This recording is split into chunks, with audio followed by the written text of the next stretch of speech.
দেখো বাবলু, তুমি যদি কিছু না করে থাকো তাহলে ভয় পাওয়ার কোনো প্রয়োজন নেই। সিআইডি নির্দোষদের কখনো শাস্তি দেয় না, বুঝেছো? মনে হচ্ছে লাশ অনেকক্ষণ ধরে জলে আছে। হ্যাঁ দয়া, মনে হচ্ছে 12 ঘন্টার বেশি হবে। কোথাও কোনো আঘাতের চিহ্ন নেই বস, শুধু এখানে এই গলায় এখানে অদ্ভুত কিছু লেগে আছে। গলা টিপে মেরেছে? আপাতত দেখে তাই মনে হচ্ছে। এই রিসর্টের চাবি কি তোমার কাছেই থাকে? না স্যার, মালিকের কাছেও একটা আছে। তুমি গেটটা দেখাও তো। পঙ্কজ, দেখো তো, একটু ভালো করে চেক করো, দেখো কিছু পাওয়া যায় কিনা।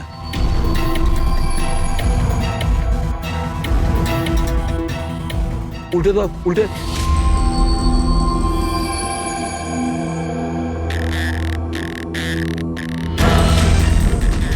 স্যার, এ তো ট্যাক্সির বিল দেখছি। ইনি কাল রাত্রে ডোমেস্টিক এয়ারপোর্ট থেকে ট্যাক্সি ধরেছিলেন। পঙ্কজ, এই লাশটার ফটো তুলে এয়ারপোর্ট সিকিউরিটিকে দেখাও, আর এর পরিচয় জানো। তালা তো ভাঙা নেই, তার মানে হলো কেউ চাবি দিয়ে খুলে ভিতরে ঢুকেছে, বা হয়তো অন্য কোনোভাবে। হতে পারে স্যার, এই রিসর্টেরই কোনো কোণাতে এই অপরাধটা হয়েছে। বা হতে পারে দয়া ওকে এখানে মেরেই এখানে ফেলে দিয়েছে, বা অন্য জায়গায় মেরে ওর লাশটাকে এখানে ফেলে রেখেছে। পুরবি, এত বড় একটা গেটের উপর দিয়ে লাশকে নিয়ে ঝাঁপ দেওয়া অসম্ভব মনে হচ্ছে। অন্য কোনো রাস্তা দিয়েই ও লাশ নিয়ে ভিতরে এসেছে।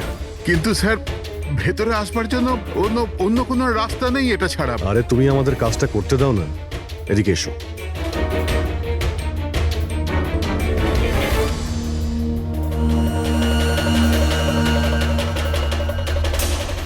এই দেখো পুরবি, এখানে দেওয়াল ভাঙা রয়েছে, নিশ্চয়ই এখান দিয়ে এসেছিল ওই খুনি। তাহলে তো স্যার এখান থেকে কোনো সূত্র পাওয়া যেতে পারে।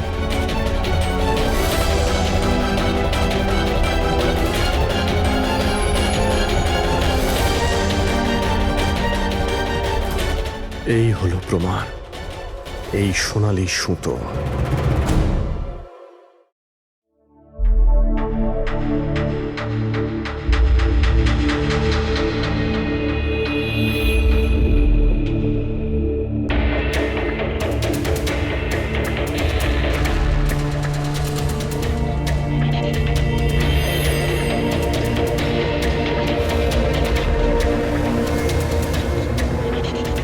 আশ্চর্য ব্যাপার, একটা অদ্ভুত জিনিস লেগে আছে এর গলার উপরে।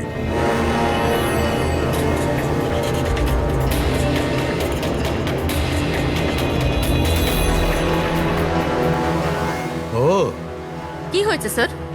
একটু শুঁকে দেখো, এটা মেহেন্দি। মেহেন্দি সারিকা, এর গলার উপর মেহেন্দির দাগ। সারিকা, এর মৃত্যু হয়েছে গলা টেপার কারণে। গলায় আছে মেহেন্দির চিহ্ন, তার মানে যে এর গলাটা টিপে ধরেছিল ওর হাতে মেহেন্দি লাগানো ছিল। আর খুনটা যে করেছে সে হয়তো কোনো মেয়ে, আর ও সেই সময় খুন করেছে যখন ওর হাতের মেহেন্দি ঠিক করে শুকোয়ও নি। রাইট। আজকাল এমনিতেও বিয়ের সিজন চলছে, হয়তো কোনো ফেস্টিভ্যাল, ফাংশন বা বিয়ে বাড়িতে গিয়েছিল। রাইট, এই জন্য অভিজিৎ ওখান থেকে সোনালী সুতো পেয়েছিল। হয়তো কোনো দামি ড্রেসের যেটা পরেও পার্টিতে যাচ্ছিল। তার মানে হচ্ছে এই সোনালী সুতো আর গলায় লেগে থাকে এই মেহেন্দি আমাদের খুনি পর্যন্ত পৌঁছে দেবে।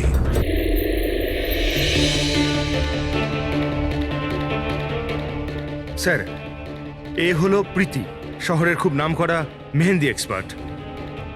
দেখো মা, আমি চাই যে তুমি লাশটাকে দেখো, আর এর গলায় যে মেহেন্দি লেগে আছে, যার দাগটা আমরা দেখতে পাচ্ছি, সেটার ব্যাপারে আমাদের ইনফরমেশন দাও।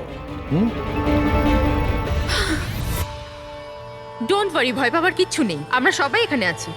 ম্যাডাম, একজন খুনি বাইরে ঘুরে বেড়াচ্ছে, আপনি একটু সাহস করুন প্লিজ। আসুন।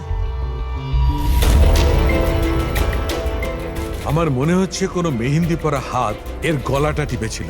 ভালো করে দেখুন একটু। আর কিছু মেহেন্দি ভিকটিমের চুলেও লেগে রয়েছে, মাথার পেছন দিকে। মেহেন্দির টেক্সচার খারাপ হয়ে গেছে, কিন্তু এটা মনে হচ্ছে যে এই মেহেন্দিটা হাত দিয়ে লাগানো হয়েছে। হাত দিয়ে? হ্যাঁ স্যার, বেশিরভাগ লোক আলাদা আলাদা ডিজাইন বানানোর জন্য স্টেন্সারের ব্যবহার করে। এই ডিজাইন স্টেন্সিলে নয়, হাত দিয়ে করা হয়েছে। হ্যাঁ স্যার। আচ্ছা, আপনি প্লিজ 1 মিনিট এদিকে আসবেন।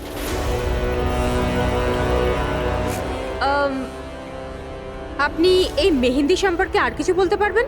মানে এটা কোন কোম্পানির, কতটা পুরনো, কোথা থেকে এসেছে, এনিথিং যা জানেন।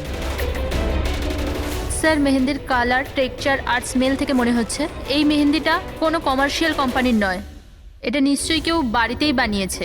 তার মানে লোকেরা সাধারণত বাড়িতে তৈরি মেহেন্দি ব্যবহার করে, তাই তো? হ্যাঁ স্যার, কারণ ওটা কেমিক্যাল ফ্রি থাকে। আচ্ছা, এরকম তো শহরে অনেক লোকই আছে যারা বাড়িতে মেহেন্দি বানায়, তাই মেহেন্দির সাহায্যে তাকে ধরতে গেলে অনেকটা সময় লেগে যাবে স্যার। স্যার, হ্যাঁ স্যার ভিক্টিমের ব্যাপারে জানতে পেরেছি। হ্যাঁ, একে? স্যার, ওর নাম দীপেন, দিল্লিতে থাকতো। আর আমি লোকাল পুলিশকে বলে দিয়েছি যে ওর বাড়ির লোককে যেন খবর দিয়ে দেয়। গুড। আচ্ছা প্রীতি, আরো একটু দেখুন যদি আমাদের কিছু বলা যায়।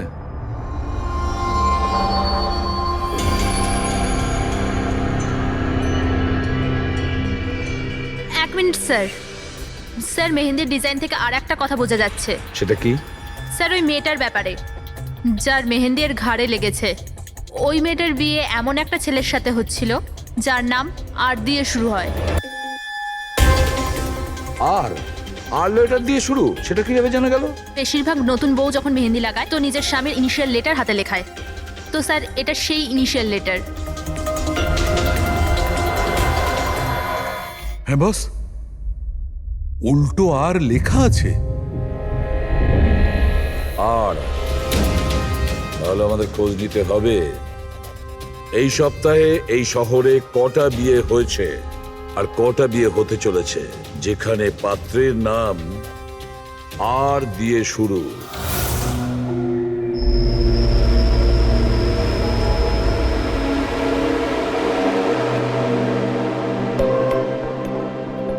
অদ্ভুত স্যার, এই মাসে 120 জনের বিয়ে, একই মাসে এতজনের বিয়ে। হ্যাঁ পঙ্কজ, এখন বিয়ের ভালো লগ্নসা আছে। যদি তুমি বিয়ে করো তো সময়টা একদম ঠিক। আরে বিয়ে আর কি করে করবো স্যার? কি হলো, কজন পাত্রের নাম পেলে? হ্যাঁ স্যার, সব মিলিয়ে 12 জন আছে যেখানে পাত্রের নাম আর দিয়ে শুরু হয়। আচ্ছা, হ্যালো, হ্যাঁ হ্যাঁ হ্যাঁ হ্যাঁ স্যার, এর গাড়ি তো দেখছি একটা শব্দেই আটকে আছে। হ্যাঁ হ্যাঁ হ্যাঁ হ্যাঁ হ্যাঁ, ওকে ওকে, থ্যাংক ইউ। স্যার, হ্যাঁ পঙ্কজ। দিল্লি থেকে অফিসার ফোন করেছিলেন। উনি বলছিলেন যে দীপেনের বাড়িতে গিয়েছিলেন কিন্তু কেউ ছিল না, আর প্রতিবেশীকে জিজ্ঞেস করে জানতে পেরেছেন ওর একটা বোনও আছে। শালিনীর নাম্বার দিয়েছেন উনি? হ্যাঁ স্যার, পাঠিয়েছেন। আর উনি বলছিলেন যে দীপেন মাত্র 4 মাস আগেই ওখানে শিফট হয়েছে। একটা মেয়ের সঙ্গে ব্রেকআপ করে আর অন্য কারোর সঙ্গে বিয়ে করে নেয়। এই জন্য শালিনীর সঙ্গে ওর ঝগড়া হয় আর সেই জন্য এখানে চলে আসে।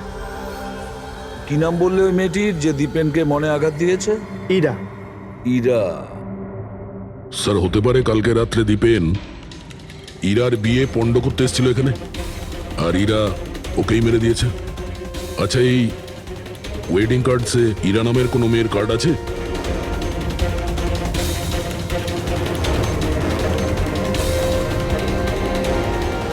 হ্যাঁ স্যার,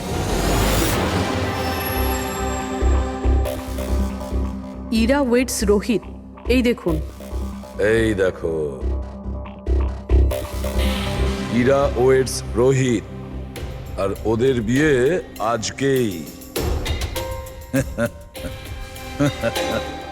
একটু ওই বিয়ে বাড়িতে গিয়ে দেখো কনের গায়ে মেহেন্দি। আপনারা সিআইডি থেকে এসেছেন তো যা খুশি তাই করবেন। আইনের নামে কারুর বিয়ে আটকাবার অধিকার কে দিয়েছে আপনাদের? না না, আমরা এখানে কারো বিয়ে থামাতে আসিনি। আমরা এখানে এসেছি তদন্ত করার জন্য।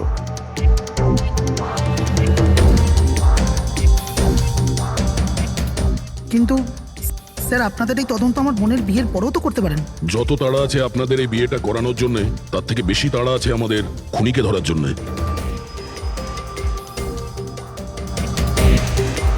একে চেনেন আপনারা?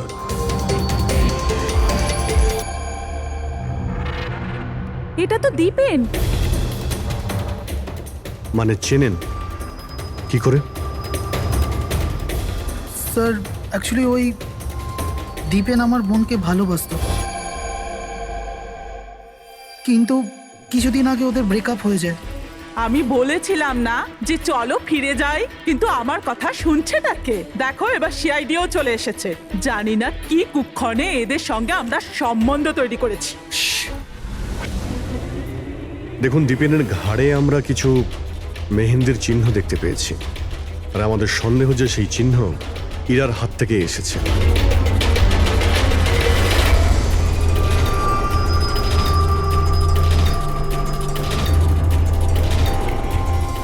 পুরবি একবার দেখে নাও তো। ইরা, একবার একটু ওঠো তো। ম্যাডাম কি করছেন আপনি? এখনো তোমার বউ নয়, ও এখন একজন সাসপেক্ট। আমাদের সন্দেহের তালিকায় আছে।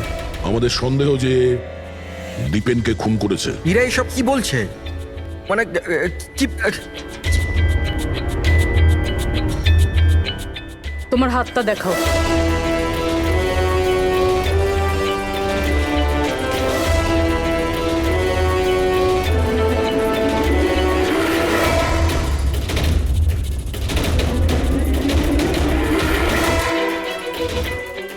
স্যার, এর মেহেন্দি তো একদম ঠিক আছে।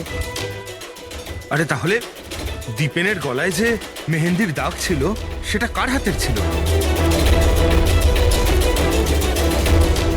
পুরবি, তুমি ওর ঘুমটাটা একবার তোলো। স্যার,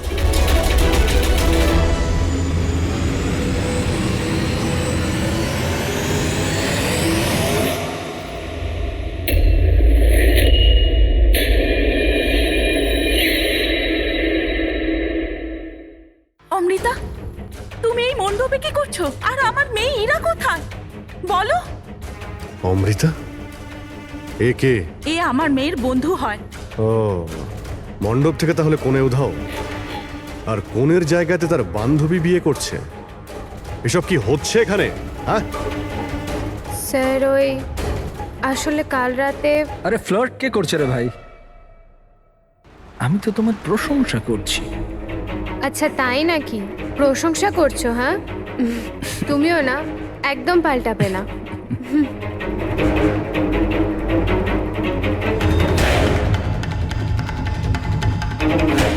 এই লোকটা কি জ্বালা।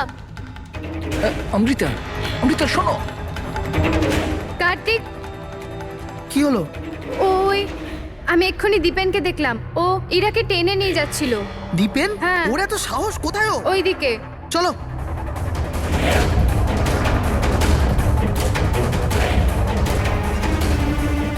কোথায় গেল এরা দুজন? কি জানি।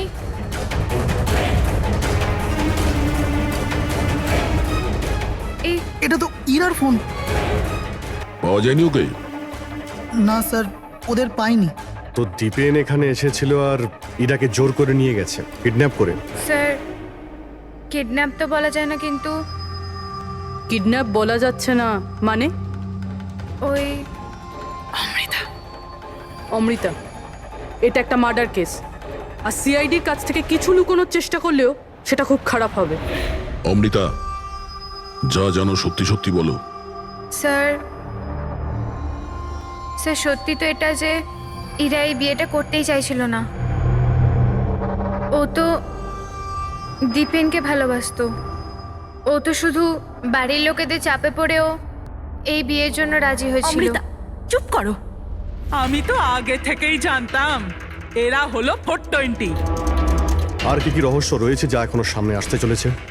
এখানেই বলবেন নাকি সিআইডি ব্যুরোতে গিয়ে চা খেতে ইচ্ছে করছে? হ্যাঁ স্যার, ব্যাপারটা হলো গত কমাস ধরে আমার ব্যবসা ঠিকঠাক চলছে না। আমার প্রচুর লোকসান হয়ে যাচ্ছিল। সুশীল বাবু আমার বিজনেসটাকে স্টেবল করবার জন্য প্রচুর সাহায্য করেছে। তো নিজের মেয়ের বিয়ের ডিল করেছিলেন আপনি, যাতে আপনার ডুবে যাওয়া বিজনেসটা আবার ভালো মতো দাঁড়িয়ে যায় কি? তাই ইরা উধাও হয়ে যাওয়ার পর অমৃতাকে এই মণ্ডপে বসিয়েছেন, যাতে কোনোভাবেই এই বিয়েটা না আটকায়। বাহ! আর অমৃতা, তুমি এই পুরো ষড়যন্ত্রে এত সহজেই যোগদান করলে? আমি এসব কিছুই জানতাম না। আমাকে তো কার্তিক বলেছিল যতক্ষণ ইরাকে পাওয়া যাচ্ছে না আমি এখানে বসে থাকি। এখনই তো 7 পাক হতো, তারপর বিয়েও করে নিতে আমাকে ঠকিয়ে। না, আমি মণ্ডপ থেকে বেরোতেই যাচ্ছিলাম, আর তখনই সিআইডি এখানে চলে এলো, আর সতী সবার সামনে চলে এলো। অর্ধেক সত্যি তো সামনে এসছে, আর বাকি অর্ধেক সত্যি সামনে আসবে যখন এটা জানা যাবে যে দীপেনকে মারার পর ইরা কোথায় চলে গেছে। আমার মেয়ের উপর মিথ্যে অপবাদ দেবেন না স্যার। ও তো দীপেনকে ভালোবাসতো, ও কেন খুন করবে ওকে? যদি আপনার মেয়ে নির্দোষ হয় তাহলে ও বাড়িতে ফিরে আসেনি কেন? দীপেন খুন হওয়ার পর থেকে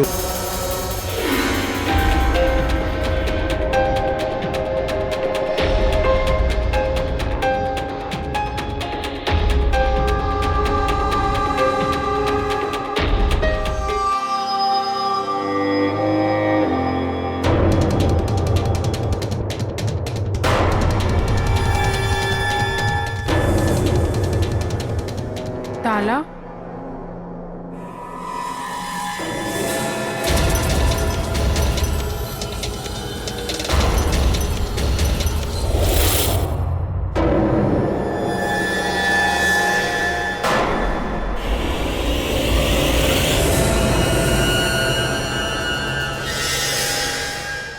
দেখো বস, ইরা নিজের মেহেন্দি পরা হাত দিয়ে দীপেনের গলা নিশ্চয়ই ধরেছিল, কিন্তু দীপেনের মৃত্যু ইরার হাতে হয়নি।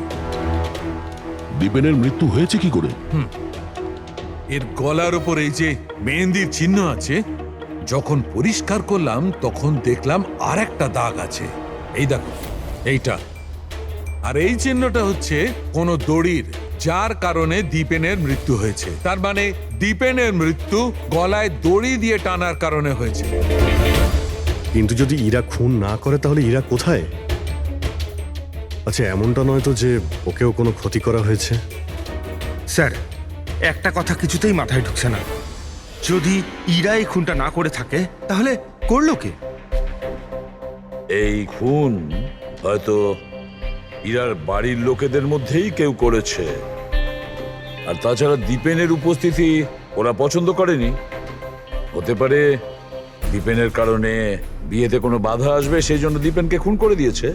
স্যার, স্যার, ইরার ফোন থেকে জানা গেছে যে ওর নিখোঁজ হওয়া 3 ঘন্টা আগে দীপেনের বোন শালিনীর ফোন আসে। ও দিল্লি থেকে বম্বে চলে তো আসে, কিন্তু ফোন তুলছে না। শালিনীর ফোন ট্র্যাক করো, দেখা তো যাক ও এখন কোথায় আছে। আর বাকি রইল ওই সোনালি সুতো, কার হতে পারে?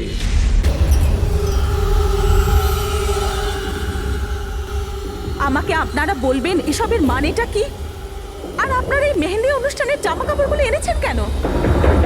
দেখুন, আমরা কিছু সোনালি সুতো পেয়েছি ক্রাইম সিন থেকে, আর ওই সোনালি রঙের সুতো যার কাপড়ের সঙ্গে ম্যাচ হয়ে যাবে খুনি সেই। ইরাকে সন্দেহ করছিলেন, কি ওই সন্দেহ দূর হয়ে গেছে? হ্যাঁ, আপাতত তো ধরে নিন যে ওই সন্দেহটা দূর হয়ে গেছে, কারণ দীপেনের মৃত্যু দড়ি দিয়ে শ্বাসরোধ করে হয়েছে, ওই মেহেন্দি লাগানো হাতে নয়। তার মানে আপনাদের এটা মনে হচ্ছে যে খুনি আমাদের মধ্যে থেকে কেউ বোধহয় করেছে? কারেক্ট। এখন শুধু সেটাই দেখতে হবে যে ওই সোনালি রঙের সুতো কার কাপড়ের সঙ্গে ম্যাচ করে। আশ্চর্য, রেশমের ছোট ছোট টুকরো থেকে আপনারা এত বড় একটা সিদ্ধান্ত নেবেন, জানি না ওই টুকরোটা ম্যাচ করবে কিনা। অদ্ভুত কথা তো আপনি বলছেন রাজনবাবু। আপনার হঠাৎ খুব অসুবিধা হচ্ছে? উল্টে আপনার খুশি হওয়ার কথা যে আমরা আপনার মেয়েকে এবারে সন্দেহ করিনি।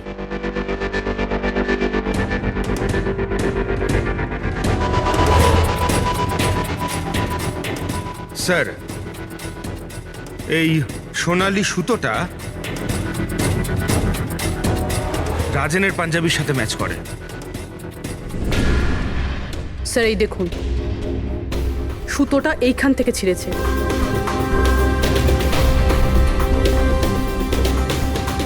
আমি বলছি আপনাদের, ও ওই রাতে আমি দেখেছিলাম দীপেন আর ইরাকে একসাথে। তুমি কেন বুঝতে পারছো না? আমি তোমাকে ছেড়ে বাঁচতে পারবো না, আমি বাঁচতে। আর তুমি আমাকে ছাড়া অন্য কাউকে কি করে বিয়ে করছো? যখন আমি নিচে পৌঁছলাম তো ওরা দুজন চলে গিয়েছিল, আর দীপেনের ঠিকানা ইরার পুরনো চিঠি থেকে আমি পেলাম। তারপরে আমরা ওর পুরনো বাড়িতে গেলাম।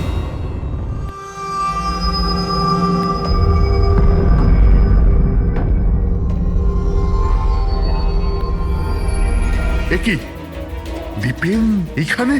ইরা, ইরা, ইরা, ইরা, ইরা, ইরা মা।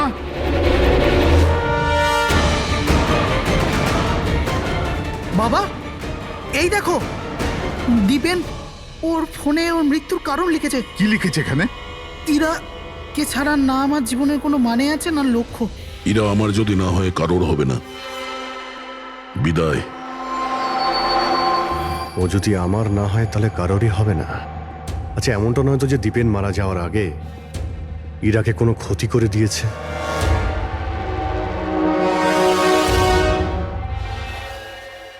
হ্যাঁ পঙ্কজ, হ্যাঁ, দীপেনের বোন শালিনীর মোবাইল ফোন ট্র্যাক হয়ে গেছে।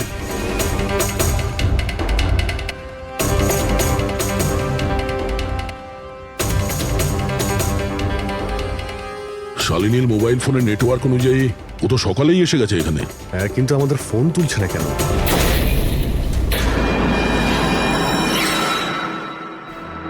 ব্লাস্ট! শালিনী, শালিনী, শালিনী, শালিনী, শালিনী, শালিনী!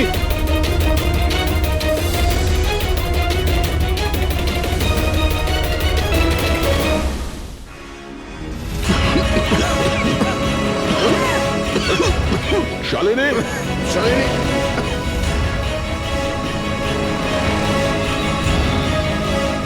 শালিনী, শালিনী।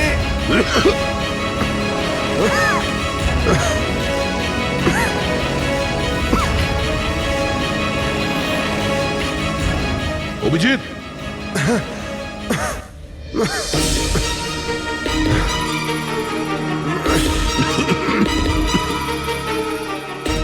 অভিজিৎ সাবধানে।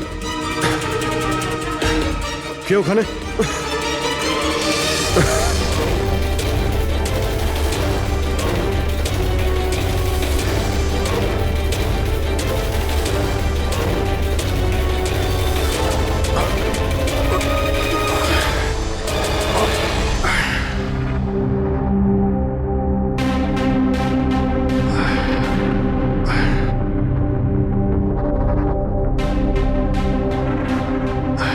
হ্যাঁ অভিজিৎ, দয়া, এবার চোখ ঠিক আছে? হ্যাঁ স্যার, ঠিক আছে।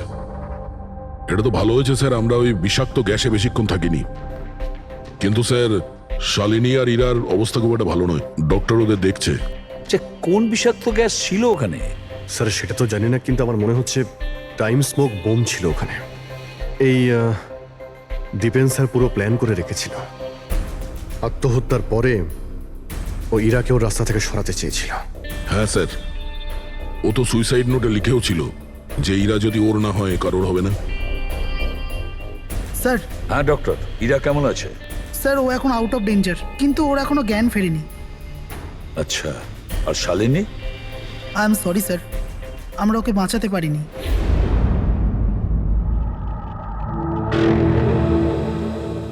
স্যার, স্যার, এই দীপেন শুধু নিজের প্রাণ নেয়নি, বরং বরং ওর বোনের মৃত্যুরও কারণ হয়েছে। সেটাই তো। হ্যাঁ শালুকে বলো। আচ্ছা ঠিক আছে, আমরা আসছি। কি হচ্ছে স্যার? শালুকে বলছিল দীপেন আত্মহত্যা করেনি।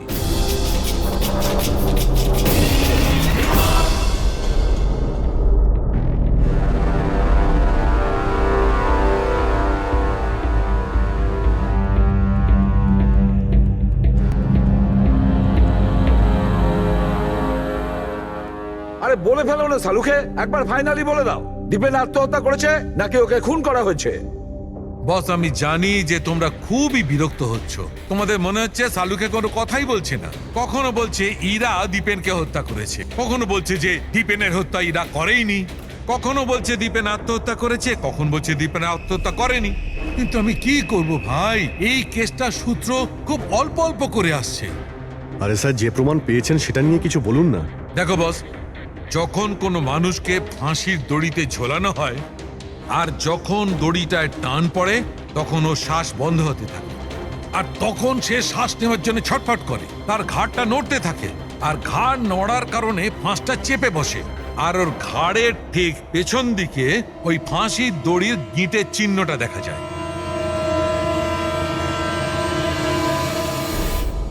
হ্যাঁ স্যার, দাগ তো আছে। আর স্যার, এর ঘাটটা এইভাবে হেলে রয়েছে কেন? এটা কিসের জন্য? হ্যাঁ, এর ঘাড়টা হেলে আছে কারণ এ আগেই মারা গেছে। যদি একজন মৃত ব্যক্তিতে ফাঁসিতে ঝুলিয়ে দেওয়া হয় তবে ও শ্বাস নেওয়ার জন্য ছটফট করবে না, আর সেই জন্যে ওর ঘাড়ের পেছনে গিঁটের চিহ্নটা পাওয়া যাবে না। না, এর পিছনে তো কোনো চিহ্ন নেই। কারণ ঘাড়টা গিঁটের সংস্পর্শে আসেইনি। তুমি নতুন কি আর বললে? আমরা কি এগুলো জানি না? দেখো চালুকে, তুমি শুধু এটা বলো, দীপেনের ঘাড়ের পিছনে ফাঁসির দড়ির গিঁট আছে, হ্যাঁ কিংবা না? দীপেনের ঘাড়ের পেছনে দড়ির গিঁটের চিহ্ন নেই। এসো আমি দেখাচ্ছি। এই দেখো বস, দীপেনের ঘাড়ের ওপর কোনো চিহ্ন নেই। ও, তার মানে খুনি আমাদের ভুল বোঝাচ্ছিল। আগে থেকেই মরে যাওয়া লোককে ঝুলিয়ে দিয়েছে যাতে মনে হয় আমাদের সুইসাইড করেছে।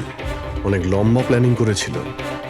এমন কেউ রয়েছে যে দীপেন আর ইরা দুজনকেই মারতে চেয়েছিল। আর ওই সুইসাইড নোট, সেটাও খুনি লিখেছে। হ্যাঁ স্যার, দীপেনের সুইসাইড নোট দীপেন নিজে লেখেনি। আমি এই মেসেজের অ্যানালাইসিস করিয়েছি একজন লিঙ্গুইস্টিক এক্সপার্টকে দিয়ে। ডক্টর সারিকা, এই লিঙ্গুইস্টিক এক্সপার্ট কি হয়? স্টাইলোমেট্রি নামের একটা শিল্প হয়। যেমন ধরুন, যেমন প্রত্যেক মানুষের আঙ্গুলের ছাপ আলাদা আলাদা হয়, ঠিক তেমনই তার হাতের লেখা স্টাইল, তার ধরন আলাদা আলাদা হয়। প্রত্যেকটা মানুষের লেখার ধরন আলাদা। কেউ অক্ষরগুলোকে একটু ছোট ছোট লেখে, কেউ অক্ষরগুলো বড় বড় লেখে, মাঝখানে অনেকটা ফাঁকা থাকে, কেউ একদম সোজা লাইনে লেখে, কেউ এবড়ো খেবড়ো লেখে। কিছু লোক প্রত্যেকটা অক্ষরের পরে কমা দেয়, যেমন ফ্রেডি দিয়ে থাকে। সবার লেখার ধরন আলাদা আলাদা। এক্সপার্ট এগুলোও বলতে পারেন? শুধু এটুকুই নয়, এক্সপার্ট এটাও বলতে পারে যে টাইপ করেছে সে নারী না পুরুষ। তাহলে সারিকা, ওই সুইসাইড নোট দীপেন লিখেছে কি না? না স্যার, আমি দীপেন আর ইরা দুজনের ফোনসে চেক করেছি, তো আমি একজনের সম্পর্কে জানতে পেরেছি যার লেখার ধরন এক্স্যাক্টলি সুইসাইড নোটের সঙ্গে ম্যাচ করছে। এই যে সেই মেসেজ, এই মেসেজেও সুইসাইড নোটের মতো প্রত্যেকটা সেন্টেন্সের মাঝে 3টে ডট আছে। প্রত্যেকটা সেন্টেন্স শর্ট আর ক্রিস্প, আর প্রত্যেকটা মেসেজ হয় গুড বাই না হলে বিদায় লিখে শেষ করা হয়েছে। যেভাবে ওই সুইসাইড মেসেজে বিদায় লেখা হয়েছিল, এখানে গুড বাই লেখা হয়েছে। আচ্ছা, তার মানে হলো আমরা সেই খুনিকে খুঁজে পেয়েছি।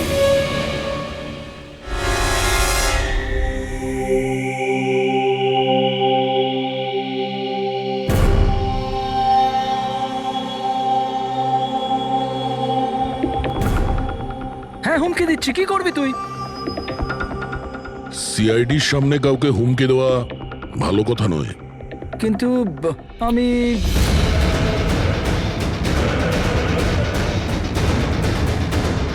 এই দাঁড়া। আরে আরে আরে, ললিত বাবু কোথায় পালাচ্ছেন? এটা তো বলে যান যে দীপেনকে খুন করতে গেলেন কেন? এটা এটা আপনি কি বলছেন? আমি কাউকে মারিনি। আচ্ছা, সত্যি কথা বলবি নাকি? বলবি নাকি মাথাটা ঠুকে দেবো নিচে? আমি মেরেছি। প্লিজ প্লিজ আমাকে নিচে নাও, আমাকে নিচে নাও। চল, এক তো তুই দীপেনকে খুন করেছিস, আর তার উপরে এটা দেখাতে চেয়েছিস যে ও সুইসাইড করেছে। হ্যাঁ, ইনফ্যাক্ট আমি ওর সুইসাইড নোটটা লিখেছিলাম। কিন্তু কিন্তু কি? কিন্তু এগুলো আমি আমার নিজের জন্য করিনি, অন্য কারোর বলাতে করেছিলাম। কার কথায়? ডাক্তারবাবু, আমার মেয়ের জ্ঞান কখন ফিরবে? ভয় পাওয়ার কিছু নেই, খুব তাড়াতাড়ি জ্ঞান ফিরে যাবে।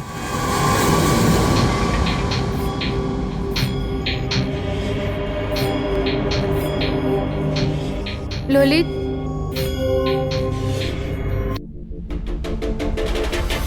তোমার হাতে হাত করা কেন লাগানো আছে? আসামির হাতে হাত করা থাকবে না তো কি থাকবে বলুন তো? অপরাধী? হ্যাঁ, এই অপরাধী নিজের অপরাধ স্বীকার করেছে ললিত। দীপেনকে এই মেরেছে।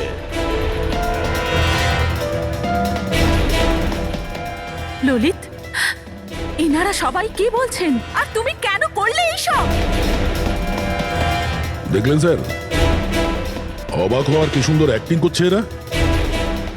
যেখানে সত্যি এটাই যে ললিতকে খুন করতে বলার আসল অপরাধী এখানে এই রুমে উপস্থিত আছে। হ্যাঁ, এটা আপনি কি বলছেন? এখানে আমার মেয়ে জীবন মৃত্যুর সঙ্গে লড়াই করছে আর আপনি উল্টে আমাদেরই দোষী করছেন। না, এই জীবন আর মৃত্যুর মাঝখানে ঝুলছে না, এ সত্যি আর মিথ্যের মধ্যে ঝুলছে। ও জ্ঞান হারায়নি, সব ড্রামা করছে। কি?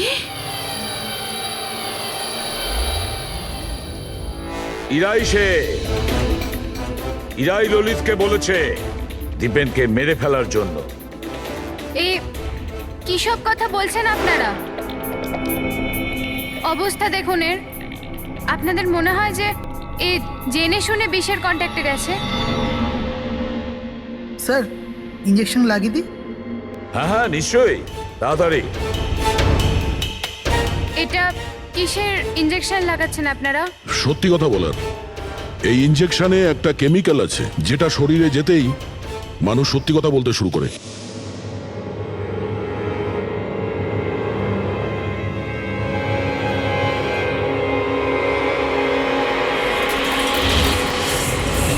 না, শুনুন। ইরা, ইরা, আরে রে, কোথায় যাচ্ছ? দাঁড়াও। ইরা থামো, ইরা। এর মানে হলো যে সিআইডিরা ঠিক কথা বলছেন। আর মিথ্যে বলে কোনো লাভ নেই। এই ললিত তোমার মুখোশ খুলে দিয়েছে। এটা কি করলে ললিত? নিজে ফাঁসছিলে তার সাথে সাথে আমাকেও ফাঁসিয়ে দিলে।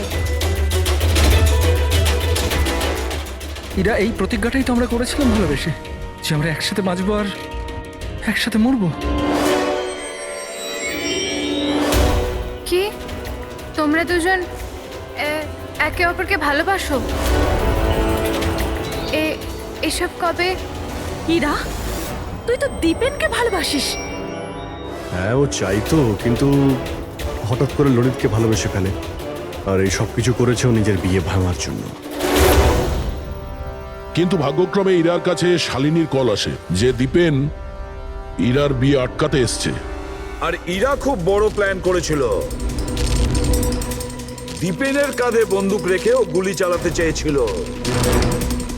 আর আমরা ভেবেছিলাম যে প্রথমে আমরা দীপেনকে মেরে দেবো।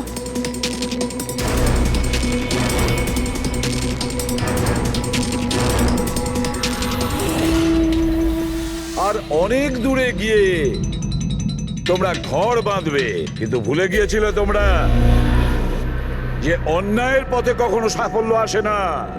বুঝেছো? আমাদের প্ল্যান একদম ঠিকঠাক চলছিল, কিন্তু বাবা আর কার্তিক এসে আমাদের প্ল্যানে জল ঢেলে দিল।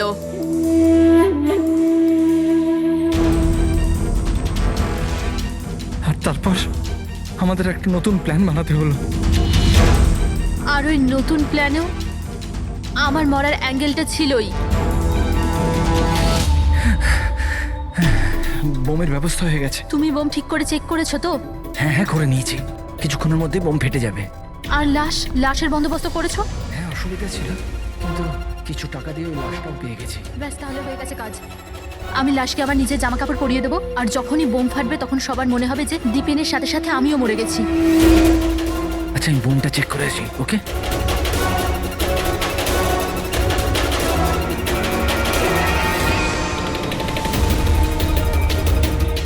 Shalini,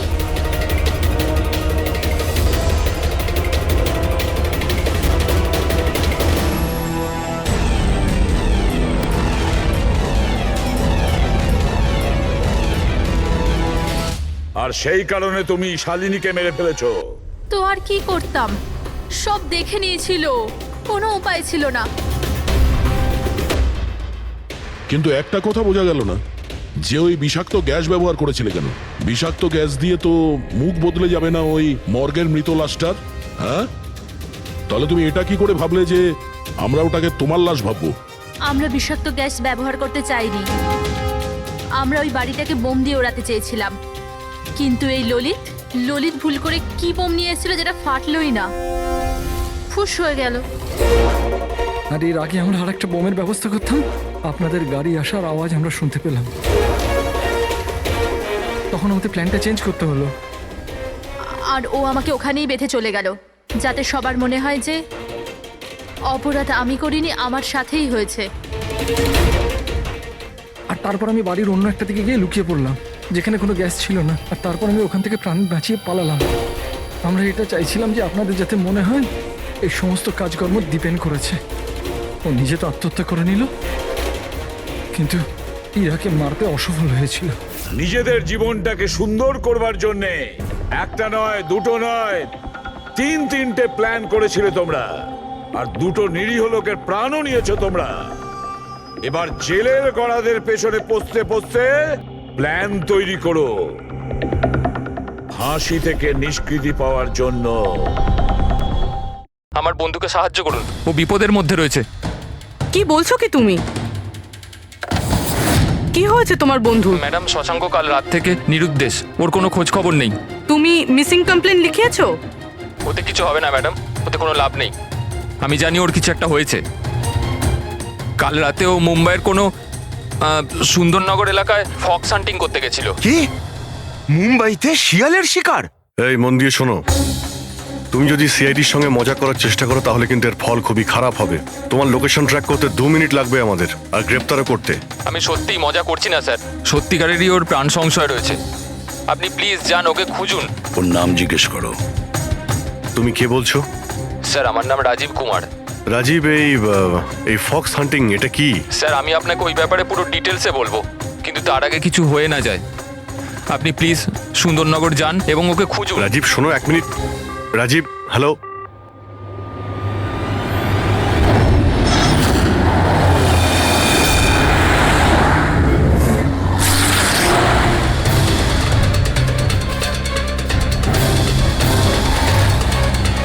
sir sir sir sir, এক মিনিট। ওই গাড়িটা পেছনের বিল্ডিংটায় রয়েছে sir.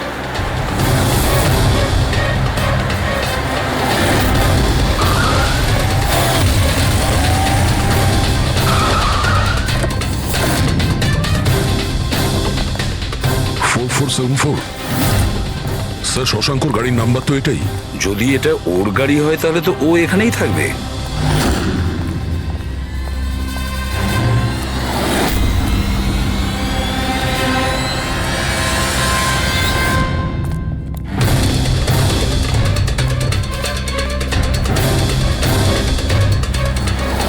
O my god,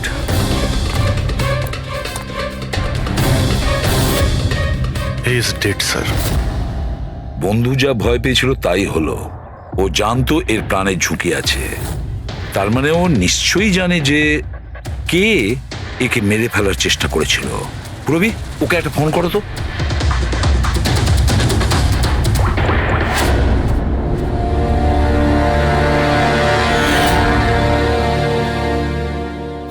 sir, হ্যাঁ, দুটো গুলির শেল, .38 ক্যালিবার। স্যার, স্যার এই রাজীব ফোনই তুলছে না।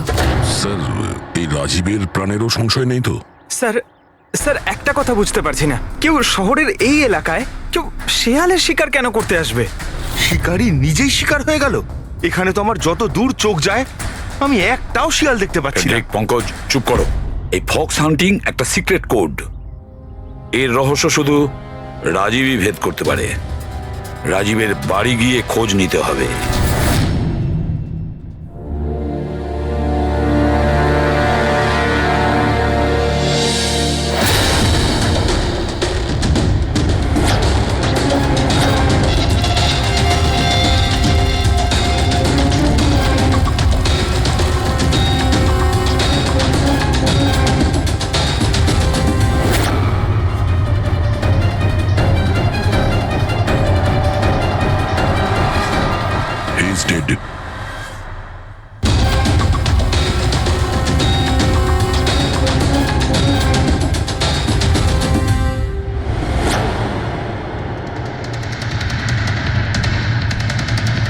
স্যার এ রাজীব স্যার, এ ওর বন্ধুর প্রাণ বাঁচানোর জন্য আমাদের ফোন করেছিল, তাই কেউ একে মেরে ফেলেছে। আর স্যার মেরেছেও হয়তো একই বন্দুক দিয়েই। এই দেখুন, .380 বুলেট শেলস, ঠিক ওই রকমই যেরকম